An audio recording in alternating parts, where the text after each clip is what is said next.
Hello friends, welcome to Stylos kitchen. இன்றைக்கி நம்ம ஸ்டைலோஸ் கிச்சனில் நம்ம எல்லாருக்கும் ரொம்பவே பிடிச்ச சேம் டைம் ரொம்பவே ஹெல்த்தியான சில்லி சன்னா சூப்பர் டேஸ்டியாக ப்ரிப்பேர் பண்ணியிருக்கோம். இது செய்கிறதுக்கு என்னென்ன பொருட்கள் வேணும், அதை எப்படி செய்யலான்னு பார்க்குறதுக்கு முன்னாடி நம்மளோட சேனலுக்கு நீங்கள் புதுசாக வந்திருந்தீங்கன்னா இந்த வீடியோக்கு கீழே இருக்க ரெட் கலர் சப்ஸ்கிரைப் பட்டனை ப்ரெஸ் பண்ணி சப்ஸ்கிரைப் பண்ணி வச்சுக்கோங்க. பக்கத்தில் ஒரு பெல் சிம்பிள் வரும், அதையும் மறக்காமல் கிளிக் பண்ணிக்கோங்க. வாங்க கிச்சனுக்கு இந்த சூப்பர் டேஸ்டியான சில்லி சன்னா எப்படி ப்ரிப்பேர் பண்ணலான்னு பார்த்துடலாம். சில்லி சன்னா செய்கிறதுக்கு நான் இந்த வெள்ளை கொண்டக்கடலையை ஒரு கப் எடுத்துருக்கிறேன். இதை இந்த பாத்திரத்தில் போட்டு ஒரு 8 மணி நேரம் ஊற வைக்கலாம்.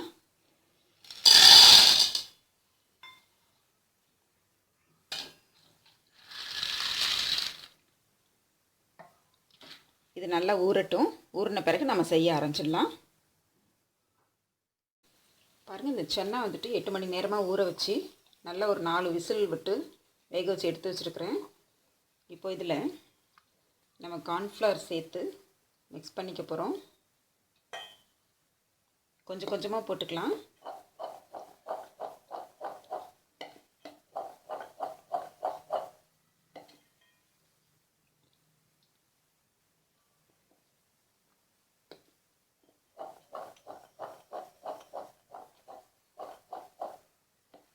அவ்வளோதான். பக்கத்தில் ஒரு பேனில் ஆயில் போட்டு ஹீட் பண்ணியிருக்கிறேன். அதில் போட்டு இதை ஃப்ரை பண்ணி எடுத்துக்க போகிறோம். இப்போ பாருங்கள், ஆயில் நல்லா ஹீட் ஆகிடுச்சு. இப்போ வந்துட்டு கார்ன்ஃப்ளவர் போட்டு இந்த சன்னாவை கோட் பண்ணி வச்சோம் இல்லையா, அதை இதில் போட்டு ஃப்ரை பண்ணி எடுத்துக்கலாம். இதுக்கு வந்துட்டு ஃப்ளேம் கண்டிப்பாக ஹை ஃப்ளேம் தான் வைக்கணும்.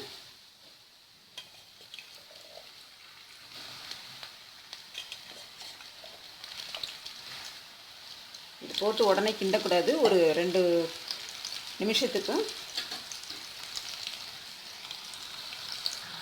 இடையில இது மாதிரி லைட்டாக கொஞ்சமாக கலந்து விட்டுக்கலாம். இது நல்லா ஃப்ரை ஆகணும். பாருங்கள், இந்த அளவு ஃப்ரை ஆனது போதும். நாம் இப்போ ஆயிலேருந்து எடுத்துடலாம்.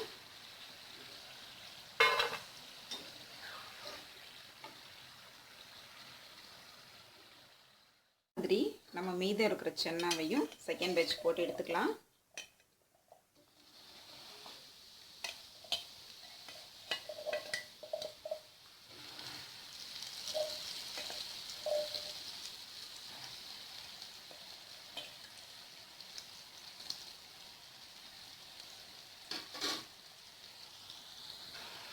செகண்ட் பேட்ச் ரெடி ஆகிடுச்சு.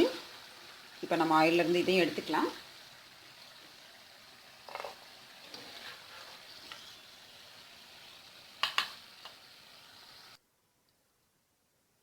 பாருங்கள், சன்னா எல்லாமே ஃப்ரை பண்ணி எடுத்தாச்சு. இதுக்கு ஒரு சாஸ் இப்போ நம்ம ரெடி பண்ணிடலாம். இது ஒரு ஓரமாக இருக்கட்டும். ஒரு பேனில் நான் கொஞ்சமாக ஒரு 3 ஸ்பூன் போல் ஆயில் சேர்த்துக்கிறேன்.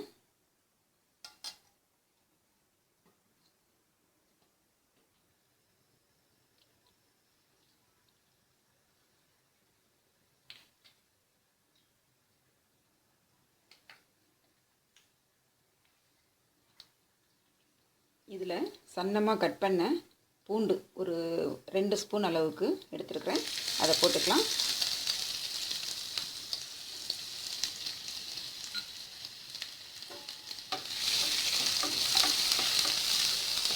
வாசனை நல்லாயிருக்கும் இது இந்த பூண்டு இது பண்ணுறது.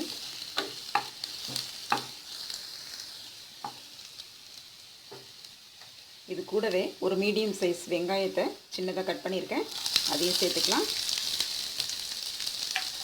அப்புறம் 3 பச்சை மிளகாய் சின்னதாக கட் பண்ணியிருக்கேன், அதையும் சேர்த்து நல்லா வதக்கிக்கலாம். பாருங்கள், வெங்காயம் வந்துட்டு இந்த அளவுக்கு வதங்கினா போதும். கண்ணாடி பதத்துக்கு ப்ரௌன் கலர் ஆகணும்னு தேவையில்லை, கோல்டன் ப்ரௌன். ஸோ இந்த ஸ்டேஜில் நான் 1 ஸ்பூன் வந்துட்டு கெச்சப் எடுத்துக்கிறேன். அதை இதில் போட்டுக்கலாம். 1 ஸ்பூன் சோயா சாஸ், 3 ஸ்பூன் போல் சில்லி சாஸ் எடுத்திருக்கேன். இது ஏன் இவ்வளோ அப்படின்னாக்கா, நம்ம வந்துட்டு க்ரீன் சில்லி மட்டும்தான் யூஸ் பண்ணியிருக்கோம், சில்லி பவுடர் போடலை. ஸோ ஸ்பைஸியாக வேணுங்கிறதுனால சாஸ் வந்துட்டு அதிகமாக எடுத்திருக்கேன் நான். இது கூட ஒரு 1/2 ஸ்பூன் வந்துட்டு பெப்பர் பவுடர், ஒரு அரை ஸ்பூனுக்கு வந்துட்டு சுகர். இது எல்லாத்தையும் அது பேலன்ஸ் பண்ணி கொடுக்கும். கொஞ்சமாக சால்ட்டு போட்டுக்கலாம். இதை லைட்டாக கலந்து விட்டுக்கலாம்.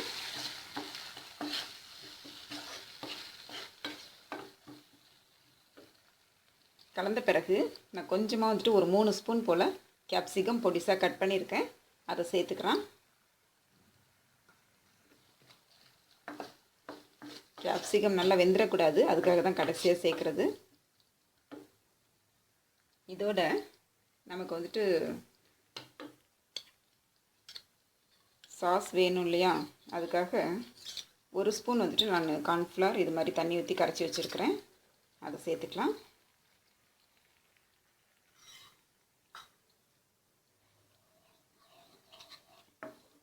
இது கொஞ்சம் திக் கன்சிஸ்டன்சிக்கு வரணும்.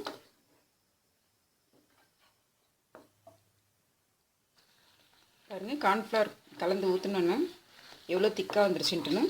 இந்த ஸ்டேஜில் கொதிக்க ஆரம்பிக்கும்போது நம்ம ஃப்ரை பண்ணி வச்சுருந்த சன்னாவை இதோட சேர்த்துக்கலாம்.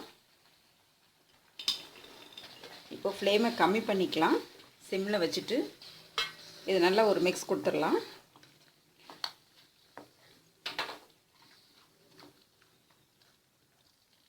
பாருங்கள், சன்னாவை நல்லா இந்த அளவுக்கு கலந்து விட்டாச்சு.